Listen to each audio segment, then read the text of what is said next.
ya.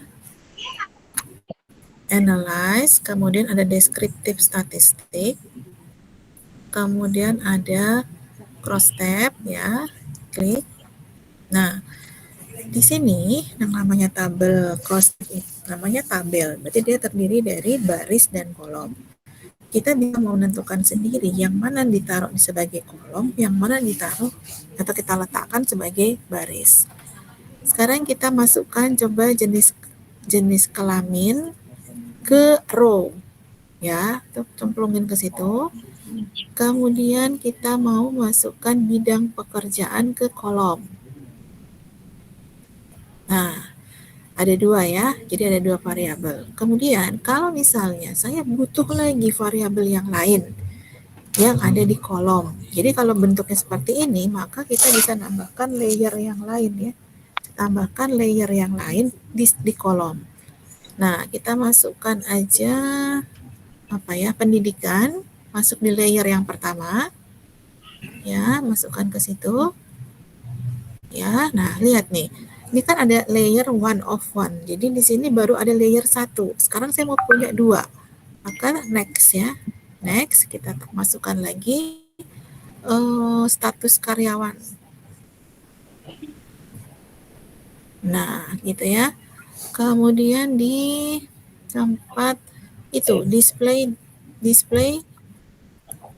yang bawah kiri, bar chartnya di display ya. And then saya tuh dari tadi nyari persen belum nemu ya. Mana sih kalau ketemu persen itu apa? Yang bawah display layer variable in table. Nah, di sini ada surprise table ya. Kalau kita klik surprise table, maka jangan diklik Mahathir. Kalau diklik maka si tabel cross tab-nya nggak akan muncul gitu. Ya, jadi kita kliknya yang kita mau bikin gambar bar chart aja. Coba tolong diklik statistik deh. Statistik. Nah, minggu depan kita mau belajar yang paling atas tuh, Chi-square. Sekarang ini kita nggak aktifkan dulu. Ya, karena kita masih bawa cross tab. Ini minggu depan kita belajar Chi-square. Bentar. Ada persentase nggak di sini? Karena nggak ada ya. Oke. X statistik nggak ada. Kalau di sel ada nggak sel? Sel tuh nggak ada persentase ya, percentage. Nggak ada juga, nggak ada ya. Oh, berarti di sebentar. Kok nggak ada sih? Ya udah, kalau nggak ada nanti kita cari ya. Adanya itu kalau kita klik Chi-square baru muncul sih, kalau ini berarti belum ada. Nah, sekarang kita mau lihat ya tampilannya kayak apa, kita oke aja.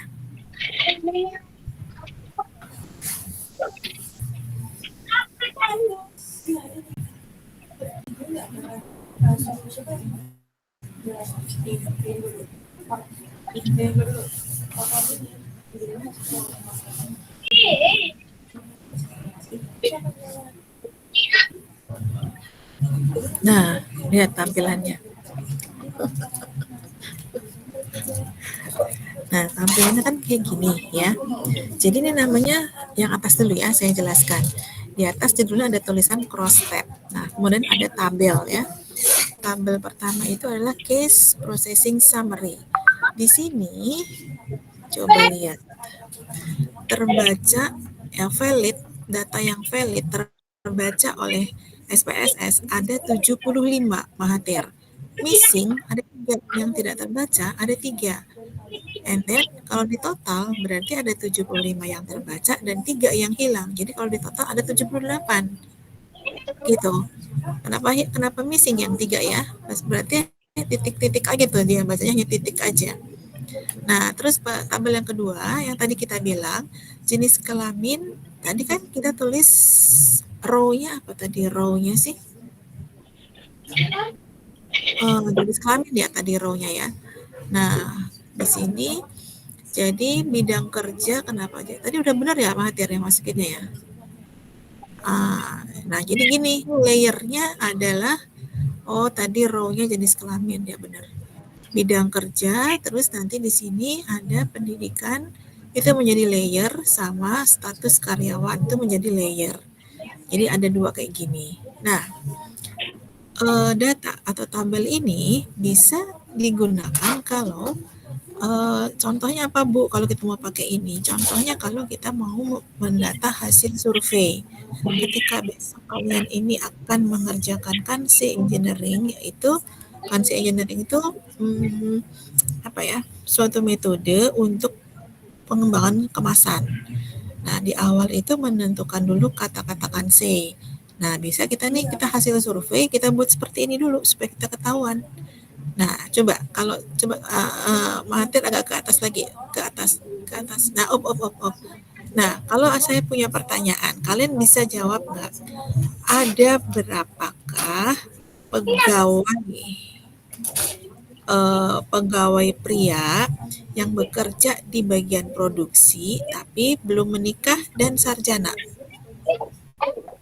Ada berapa? Pegawai pria bagian produksi belum menikah dan dia sarjana. Ada berapa? 0. Nol? Mana angkanya? Pegawai produksi belum menikah, terus dia sarjana, pria loh, pria. Itu ada satu. Satu ya. Nah, kalau saya mau nyari lagi, ada berapa orang di bagian keuangan wanita yang sekolahnya akademik dan sudah menikah? Di bagian keuangan, wanita akademik sudah menikah. Ada berapa? Nggak ada. Ya, nol gitu ya. Nah, biasanya soal itu nanti nih kalau diuji, jadi e-learning itu saya mensubmit ada 2 file. File yang pertama adalah yang tadi Microsoft Word yang tadi kita sudah pelajari. Kemudian yang kedua adalah latihan soal. Nah, saya tidak mencantumkan submit tugas ya untuk praktikum hari ini karena tidak semua, biasanya saya tidak semua ya harus disubmit gitu ya. Nah, kalau mahasiswa nanya baru kita akan bahas. Tapi kalau mahasiswa nggak nanya ya udah saya lewat aja. Minggu depan saya akan masuk ke G-Square, uji G-Square.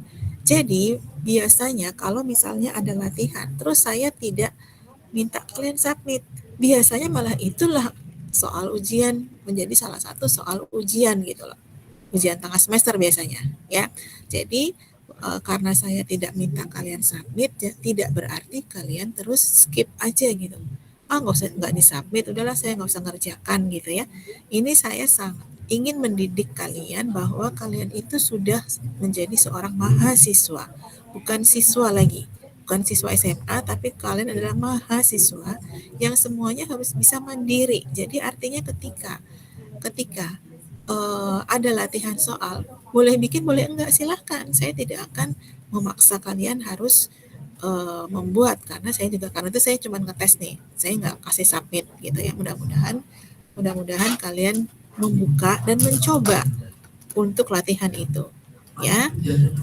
Biasanya pertanyaan-pertanyaan seperti UTS itu yang seperti yang ada di latihan itu, seperti yang tadi saya sampaikan. Ada berapa orang tuh yang bekerja di bagian personalia, wanita, tapi dia belum menikah gitu. Nah, tapi nggak ada tuh tabelnya, paham nggak? Jadi biasanya saya suka bikin di soal tuh gini, ini ada data nih, cret data gitu ya. Terus saya akan bertanya, ada berapa orang wanita yang bekerja di bagian apa sih, ada bagian apa aja? Ada di bagian administrasi, dia sudah menikah dan pendidikannya adalah sarjana. Ada berapa orang? Nah, kalian kan nggak kebayang ya tabelnya kayak gimana. Nah, itu mikirnya di sana. Jadi tabelnya tuh belum ada. Tabelnya belum ada. Saya hanya bilang begitu, ini ada data. Datanya kayak yang tadi ya. Data yang tadi kalian inputkan ke SPSS. Terus ada pertanyaan. Ada berapa wanita yang bekerja di bagian personalia, pendidikannya sarjana dan belum menikah? Ada berapa orang? Gitu. Nah, berarti kan kalian harus mikir, yang mana layernya, yang mana row, yang mana kolom, gitu. Jelas nggak? Jelas?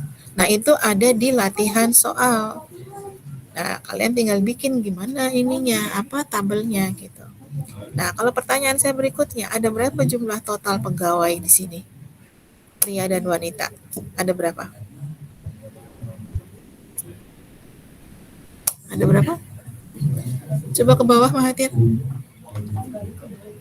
Ada berapa total mahasiswanya? 75. Ya enggak? Ya kan? Iya, Ibu. Iya. Terus ada berapa orang yang bekerja di bagian personalia? Ada berapa orang yang bekerja di bagian personalia? Ada berapa? 8. Iya, pintar. Ada 8. Nah, kalau udah ada tabelnya kan enak jawabnya. Tapi justru soalnya itu belum tabelnya harus kalian bikin. Pertanyaannya adalah yang tadi saya sebutkan, misalnya ada berapa orang yang wanita yang bekerja di bagian personalia, belum menikah dan pendidikannya SMA. Nah, nanti kalian udah mikir tuh layernya yang mana, row-nya yang mana, kolomnya yang mana gitu. Jelas?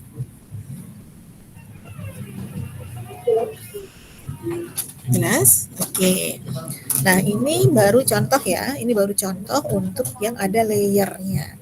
Minggu depan kita akan belajar untuk membuat cross step, tapi kita lakukan pengujian. Maksudnya gimana? Misalnya, coba Mahathir agak ke atas lagi. Nah, misalnya, ke bawah dikit, ke bawah dikit. Nah, misalnya saya mau melihat ada nggak sih hubungannya antara jenis kelamin dengan bidang pekerjaan? Bahwa kalau dia pria bekerjanya di bagian produksi gitu. Ada nggak hubungannya? Nah, itu namanya melakukan pengujian. Adakah hubungan antara satu variabel dengan variabel lainnya? Atau lagi misalnya, adakah hubungan antara level pendidikan dengan bidang pekerjaan? Nah, itu kita mau cari itu kapan? Minggu depan. Karena saya harus offline menjelaskannya. Jadi saya nggak bisa sekarang menjelaskan. Sekarang kita belajarnya ini dulu. Gimana caranya membuat cross step. Minggu depan ini akan disertakan di dalam pengujian gitu. Oke, itu aja sih. Kalau untuk bikin cross step kira-kira ada yang jelas atau kurang jelas? Coba silakan kalau ada yang belum jelas. Gampang banget kan bikinnya, cuman apa tadi, analyze, deskripsi statistik, cross step deh. Nah, agak mikir sedikit ketika kita mau meletakkan yang mana row, mana kolom, yang mana layernya mau yang mana gitu. Ya, perhatikan ini semua adalah yang benarnya adalah data nominal, data bukan angka, ya. Oke. Misalnya sekarang gini, Mahathir, coba kita kembali back ke data deh. Sekarang saya ada pertanyaan. Coba back to data yang tadi, data view yang tadi.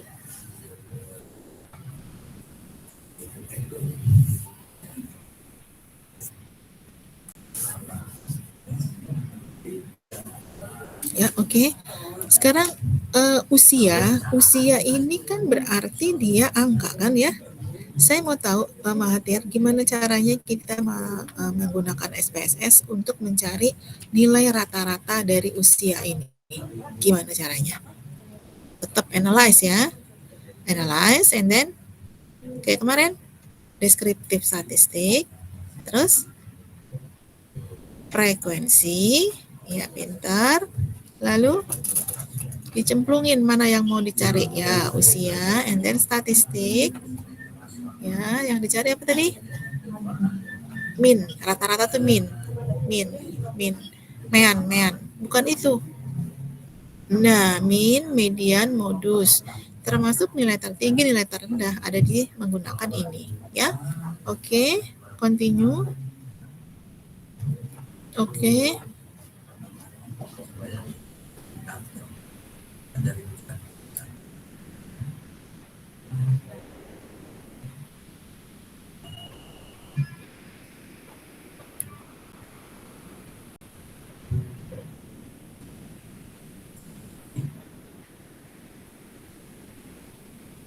Ya, banyak ya. karena kita menyatakan itu. Mana? Nah, tuh. Lalu kok itu? Bukan. Kok nggak ada? Minnya 26,24. Itu kan betul-betul. Min 26,24. Ya kan? Nah, terus angka 20-nya ada berapa? Ada 4. Angka 21-nya ada 4. Gitu kan? Itu angka itu artinya itu. Berapa persentasenya? 4 dari 78 jadi 5,1 gitu. Oke, jelas? Kalau kita ditanya berapa min, median, modus pakai cara yang tadi ya. Kalau ada pertanyaan seperti itu. Oke, jelas Mahathir? Ardi? Jelas Bu, jelas. Jelas. Oke. So, ada pertanyaan untuk materi hari ini? Ini gampang banget ya, masih bikin cross step. Minggu depan yang kita mulai pakai cross step ini untuk mengukur pengujiannya, ya. Udah jelas semua? Zahira, Putri? Jelas Bu. Jelas, oke. Nggak ada pertanyaan? Oke, kalau nggak ada pertanyaan, saya cukupkan sampai di sini. Kita ketemu lagi minggu depan ya, di hari Senin jam 11, kalau bisa offline kalau bisa ya, di lab ya, jam 11. Kita akan bahas apa? Uji Chi-square. Uji yang pertama nih kita belajar. Jadi kalau kita melakukan pengujian memang agak mikir dikit ya, dikit. Makanya saya perlu offline karena saya harus